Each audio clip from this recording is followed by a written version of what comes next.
જય શ્રી કૃષ્ણ, જય દ્વારકાધીશ મિત્રો. આજે આપણે અધ્યાય 18નો 11મો શ્લોક સમજીશું. નહીં દેહ ભૃત્વા શક્યમ ત્યક્ત્યુમ કર્મણ્ય શેષતઃ યસ્તુ કર્મફલ ત્યાગી સત્યાગિત્યભિધીયતે.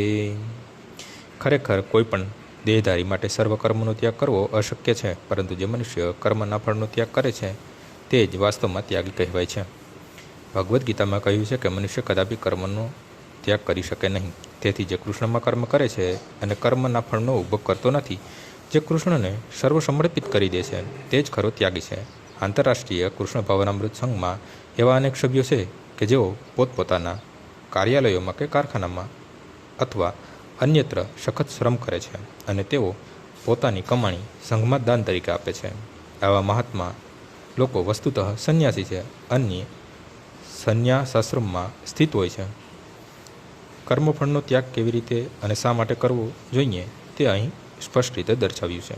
આજનો શ્લોક અહીં પૂર્ણ થાય છે. આવતીકાલે ફરીથી સવારે 6 વાગ્યે મળીશું. જય શ્રી કૃષ્ણ.